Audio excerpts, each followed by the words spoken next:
തേങ്ങ വറക്കുന്ന just cooking vlog ആണെന്ന് ആൾ തെറ്റിദ്ധരിക്കണ്ട കേട്ടോ. കുക്കിംഗ് വ്ളോഗൊന്നുമല്ല.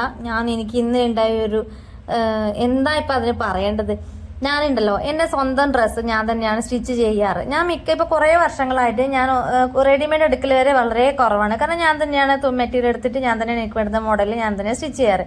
അപ്പോൾ കുറച്ച് കാലമായിട്ട് കാലിൽ ഞാൻ റെസ്റ്റ് എടുക്കുന്നത് കൊണ്ട് തന്നെ എനിക്ക് അർജന്റായിട്ട് ഒരു ടോപ്പ് വേണമെന്നുണ്ടായിരുന്നു. ഒരു 2 ആഴ്ച കഴിഞ്ഞ് മാത്രമേ ആവശ്യമുള്ളൂ അത്. അപ്പോൾ ഒരു വൈറ്റ് കളർ ടോപ്പ് എനിക്ക് വേണമെന്നുണ്ടായിരുന്നു. അപ്പോൾ ഞാൻ വിചാരിച്ചു എൻ്റെ കയ്യിലൊരു വൈറ്റ് മെറ്റീരിയൽ ഉണ്ട്. മെറ്റീരിയൽ അല്ല, ഞാൻ മീഷോയിൽ നിന്ന് വാങ്ങിയിട്ടുള്ള ഒരു വൈറ്റ് കളർ സാരിയാണ് കേട്ടോ. അപ്പോൾ ഈ ഒരു സാരി പിന്നെ വെച്ചിട്ട് ഒരു ടോപ്പ് സ്റ്റിച്ച് ചെയ്യാന്നൊക്കെ ഇങ്ങനെ വിചാരിച്ചിട്ട് ഞാൻ എന്ത് ചെയ്തു, ഈ സാരി എടുത്ത് എൻ്റെ വീട്ടിൻ്റെ അടുത്തുള്ള ഒരു ടൈലർ ഷോപ്പിൽ സ്റ്റിച്ച് ചെയ്യാൻ വേണ്ടിയിട്ട് കൊടുത്തു. ഒരു കുറേ വർഷം ഞാനിപ്പോൾ ഇവിടെ വന്നപ്പോൾ തൊട്ട് ഞാൻ കാണുന്ന ടൈലർ ഷോപ്പിനെയാണ് കേട്ടോ. അത് നല്ല ഒരു ചേച്ചിയാണ് അവിടെ സ്റ്റിച്ച് ചെയ്യുന്നത്. അപ്പോൾ ഞാൻ മുന്നേ ഒരു ടോപ്പ്, കുറേ വർഷം മുന്നേ ഒരു ടോപ്പ് ഞാൻ സ്റ്റിച്ച് ചെയ്തിട്ടുണ്ടായിരുന്നു. കുഴപ്പമൊന്നുമില്ല, നല്ല അടിപൊളിയായിട്ട് എനിക്ക് കിട്ടിയിട്ടുണ്ട്. അപ്പോൾ അതും വിചാരിച്ചിട്ടാണ് ഞാൻ ഈ ഒരു ടോപ്പ് അവിടെ തന്നെ കൊടുത്തത്. എൻ്റെ കയ്യിൽ കിട്ടിയപ്പോൾ ഞാൻ കാണുന്ന ഒരു അവസ്ഥ ഇതാണ്.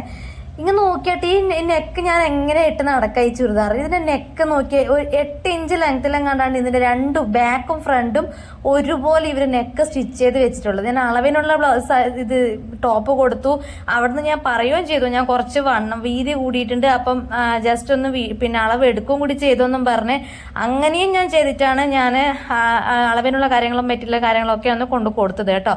പക്ഷെ സ്റ്റിച്ച് ചെയ്തിട്ട് എൻ്റെ കയ്യിൽ കിട്ടിയപ്പോൾ ഇത്രയും ഡിഫറൻസ് ഇതുമായിട്ട് യാതൊരു ബന്ധമില്ല. അളവിന് കൊടുത്ത ചുരിദാറും ഇതുവരെ യാതൊരു ബന്ധമില്ലാത്ത പോലെ ആയിപ്പോയി. അപ്പോൾ ഇത് ഒറ്റ നോട്ടത്തിൽ മനസ്സിലാവും ഇതിൻ്റെ കഴുത്ത് മലർന്നു പോയി, നെക്ക് ഇറക്കം കൂടിപ്പോയി എന്നൊക്കെ ഒറ്റ നോട്ടത്തിൽ തന്നെ നമുക്ക് മനസ്സിലാകും. അപ്പോൾ ഞാനത് വാങ്ങിക്കുമ്പോൾ എനിക്ക് അവരോടുള്ള വിശ്വാസം കാരണം ഞാൻ എന്ത് ചെയ്തു, അതിനോട് പിന്നെ ഇത് ഞാൻ ഒരു കവറിൽ കൊടുത്തു. ആ കവർ എനിക്ക് തിരിച്ചു തന്നിട്ട് ഞാൻ രാത്രി ആയിപ്പോയി എനിക്ക് ഷോപ്പിലോട്ട് എത്താൻ വേണ്ടിയിട്ട്, സാധനം തിരിച്ച് മേടിക്കാൻ വേണ്ടിയിട്ട്. അപ്പോൾ എനിക്ക് ലേറ്റ് ആവുന്നത് കൊണ്ട് ഞാൻ അവിടെ നിന്ന് തുറന്നു നോക്കിയില്ല. ഞാൻ പൈസയും കൊടുത്ത് പിന്നെ ടോപ്പ് വാങ്ങി വീട്ടിലെത്തിയതിന് ശേഷമാണ് ഇത് ഞാൻ ഇങ്ങനെ ഓപ്പൺ ചെയ്ത് നോക്കണത്. ഈ നെക്ക് ഞാൻ എങ്ങനെ ഇട്ട് നടക്കണം, ഒരു നെക്കിൻ്റെ അവസ്ഥ നോക്കിയേ, ഇത് എങ്ങനെ ഇട്ടിട്ടാണ് നടക്കുക. അതൊക്കെ പോട്ടെ, നെക്ക് ഇങ്ങനെ മലർന്നു പോയി. ഞാൻ ഇത്രയും ലെങ്ത്തും വീതിയും എല്ലാം കൂടി നെക്ക് മലർന്നു പോയി, അടിച്ച് കൊളായിപ്പോയി. എന്നാൽ ഒരു വാക്ക് പറയുക, ഇങ്ങനെ നെക്ക് സ്റ്റിച്ച് ചെയ്ത് മിസ്റ്റേക്ക് പറ്റിപ്പോയി എന്ന് എങ്ങനെ കൊണ്ട് ഒരു വാക്ക് പറയുക. പക്ഷേ നോർമൽ സ്റ്റിച്ചിങ് കൂലി അധികമാണെന്നൊന്നും ഞാൻ പറയില്ല. 450 രൂപയാണ് വിത്ത് ലൈനിങ്ങോടെ സ്റ്റിച്ചിങ് കൂലി വാങ്ങിയിട്ടുള്ളത്. നോർമലായിട്ടുള്ള ഒരു മിനിമം എമൗണ്ട് മാത്രമേ ഉള്ളൂ അത് 450 രൂപ എന്ന് പറയണത്. പക്ഷേ ആ 450 രൂപ നമ്മൾ കൊടുക്കുമ്പോൾ അതിനനുസരിച്ചിട്ടുള്ള ഒരു സംഭവം നമുക്ക് തിരിച്ച് കിട്ടണ്ടേ. ഇത് എന്താ പറയണ്ടേ, ഒരു അയൺ ചെയ്തിട്ട് എങ്ങനെയാണോ സ്റ്റിച്ച് ചെയ്തിട്ടാകുമ്പോൾ നമ്മൾ ചെറിയ ആൾക്കാർ സ്റ്റിച്ച് ചെയ്തിട്ടുണ്ടെങ്കിൽ ആ ഒരു വളവ് അങ്ങനെ ഉണ്ടാകും. അപ്പം അതേപോലെ ഇങ്ങനെ ഒരു അയൺ ചെയ്തിട്ട് വരയ്ക്കില്ല, അങ്ങനെ അങ്ങ് സ്റ്റിച്ച് ചെയ്ത് മെഷീൻ എടുത്ത് ചുരുട്ടിക്കുട്ടി കവറിലിട്ട് എനിക്കിങ്ങനെ തരുക ചെയ്തത് കേട്ടോ. ഞാൻ വീട്ടിലെത്തിയിട്ട് എനിക്ക് ആകെ സങ്കടം. കാരണം ഞാൻ പൊതുവേ പുറത്ത് സ്റ്റിച്ച് ചെയ്യാൻ കൊടുക്കാറേയില്ല. ഞാൻ തന്നെയാണ് എൻ്റെ ടോപ്പ് ഞാൻ സ്റ്റിച്ച് ചെയ്യാറ്. ഇത് പിന്നെ എനിക്ക് മടി പിടിച്ചു. ഇനി മടി പിടിക്കുന്ന മാത്രമല്ല, എനിക്ക് വേണ്ട, ഇനി ഒരെണ്ണം പുറത്തുനിന്ന് തയ്പ്പിക്കാന്നൊക്കെ വിചാരിച്ച് അങ്ങനെ ഞാനത് കൊടുത്തതാണ്.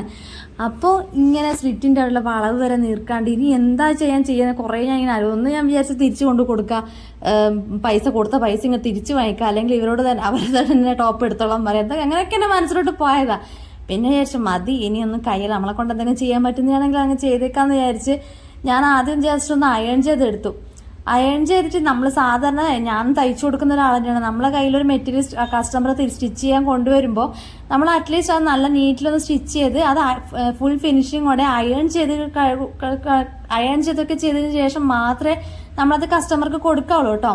അപ്പം ഞാൻ ഒരുവിധം എന്തൊക്കെയോ പണി ഒപ്പിച്ച് നെക്ക് ഒരു വിധത്തിൽ സെറ്റാക്കി എടുത്തു കേട്ടോ. ഇനിയിപ്പോൾ കഴുത്തിങ്ങനെ മലർന്നു പോയിട്ടുണ്ടെങ്കിൽ ഇതുപോലെ ജസ്റ്റ് ഒന്ന് മുകളിലോട്ട് നമ്മൾ അയൺ ബോക്സ് വെച്ച് മുകളിലോട്ടൊന്നിങ്ങനെ ഇസ്തിരിയിട്ട് തേച്ച് കൊടുത്താൽ ഇങ്ങനെ ബാക്കോട്ടേക്ക് മുന്നോട്ടിങ്ങനെ മടങ്ങി നിൽക്കുന്ന ആ ഒരു സംഭവം ഉണ്ടാവുമല്ലോ നെക്കിൻ്റെ അവിടെ, അതൊന്ന് നിവർന്നങ്ങനെ കിടക്കൂട്ടോ. ഞാൻ അങ്ങനെ ഒരു വക ഇസ്തിരിയൊക്കെ ഇട്ട് ഒരു വക നെക്കൊക്കെ ഒന്ന് സെറ്റാക്കി എടുത്തോട്ടോ. നെക്ക് ഞാൻ കുറേ പണിയെടുത്തു, ഷോൾഡറിന് സ്റ്റിച്ച് അയച്ച് മൊത്തത്തിൽ അറിയാലോ എന്തൊക്കെയൊക്കെയോ പണിയെടുത്തു. എനിക്കൊന്നും ഓർമ്മയില്ല ഞാൻ എന്തൊക്കെയാണ് അതിൽ ചെയ്ത് വെച്ചെന്നുള്ളത്. ഒരു വക ഇട്ട് നടക്കാനുള്ള പാകത്തിൽ ഞാൻ അങ്ങനെ നെക്ക് സെറ്റാക്കി എടുക്കുകയാണ് ചെയ്തത് കേട്ടോ. ഇതിപ്പോൾ എനിക്ക് സ്റ്റിച്ചിങ് അറിയുന്നതുകൊണ്ട്, അറിയാത്തവരൊക്കെ ആണെങ്കിൽ ഇതൊന്നും ചെയ്യാൻ പറ്റില്ല. തിരിച്ച് അവർക്ക് കൊണ്ടു കൊടുത്തിട്ട് ആ എമൗണ്ട് തിരിച്ച് പണിക്കുക എന്നുള്ളൊരു ഇത് മാത്രമേ ചെയ്യാൻ വഴിയുണ്ടായിരുന്നുള്ളൂ. കാരണം അങ്ങനെ മോശമായിരുന്നു സ്റ്റിച്ച് ചെയ്തിട്ട്. പക്ഷേ എത്രയോ വർഷങ്ങളായിട്ട് സ്റ്റിച്ച് ചെയ്യുന്ന ഒരാളാണത്. എനിക്ക് അതാണ് അത്ഭുതം. എത്ര വർഷമായിട്ട് ഞാനിവിടെ ഒരു 10 വർഷം ഞാൻ ഈ തമിഴ്നാട്ടിൽ വന്നിട്ട് ഇവിടെ വന്നപ്പോൾ തൊട്ട് ഞാൻ ആ ചേച്ചിയെ കാണുന്നത് ആ ടൈലർ ഷോപ്പിൽ ഇരിക്കുന്നതാണ്. അപ്പോൾ അതിന് മുന്നേ അവിടെ ഷോപ്പ് വെച്ചുകൊണ്ടിരുന്ന ഒരാളായത്. അവരുടെ കയ്യിൽ നിന്ന് ഇങ്ങനെ മിസ്റ്റേക്കൊക്കെ വന്നു എനിക്ക് അതിശയായിപ്പോയി. അപ്പം അങ്ങനെ ഒരുവിധം ഞാൻ ഇട്ട് നടക്കേണ്ട വിധത്തിലൊന്ന് സെറ്റാക്കി എടുത്തോട്ടെ. ഇനി ദയവ് ചെയ്തിട്ട് നിങ്ങൾ ആരെങ്കിലും സ്റ്റിച്ച് ചെയ്യുന്നവരാണെങ്കിൽ കസ്റ്റമർ എടുത്ത് പറ്റില്ല എങ്കിൽ, ഈ മെറ്റീരിയൽ വെച്ച് സ്റ്റിച്ച് ചെയ്യാൻ പറ്റില്ല എങ്കിൽ അതങ്ങനെ ഓപ്പണായിട്ട് പറയാം ഇത് പറ്റില്ല എന്നുള്ളത്. അല്ലെങ്കിൽ എന്തെങ്കിലും മിസ്റ്റേക്ക് വന്നു കഴിഞ്ഞിട്ടുണ്ടെങ്കിൽ അതും പറയാം, ഇങ്ങനെ പറ്റിപ്പോയി, ഇങ്ങനെ കുറച്ച് ഇതായിപ്പോയി, അതെന്തെങ്കിലും നമുക്ക് ഷോൾഡർ എന്തെങ്കിലും നമുക്ക് ചെയ്ത് തരാൻ പറ്റുമോ നോക്കാം. ഇങ്ങനെയൊക്കെ ചെയ്ത് കഴിഞ്ഞിട്ട് നമുക്ക് കസ്റ്റമർ നമ്മൾ കയ്യിലെടുക്കാം. പക്ഷേ ഇത് ഒരുമാതിരി വൃത്തികെട്ട പണിയായിപ്പോയി. അപ്പം ഞാനിതാ ഈ ഒരു ടോപ്പ് ഞാൻ എന്തൊക്കെയോ പണിയൊപ്പിച്ച് എനിക്ക് ഇടാൻ പാകത്തിൽ വെച്ചിട്ട് ഞാൻ സെറ്റാക്കി എടുത്തു കേട്ടോ. അപ്പോൾ ഈ ഒരു ഷാല് വെച്ചിട്ടൊന്ന് സ്റ്റൈൽ ചെയ്യാന്ന് വെച്ചാൽ ജസ്റ്റ് ഞാൻ ഒന്നെടുത്ത് വീഡിയോ എടുത്തിട്ട് നോക്കിയതാണ് കേട്ടോ. ഷാല് ഞാൻ മീഷോയിൽ നിന്ന് വാങ്ങിയതാണ്. 117 രൂപ എങ്ങാണ്ട് ഷാലിനുള്ളൂ കേട്ടോ. അപ്പോൾ ഇതാണല്ലോ ഇപ്പോഴത്തെ ട്രെൻഡ്.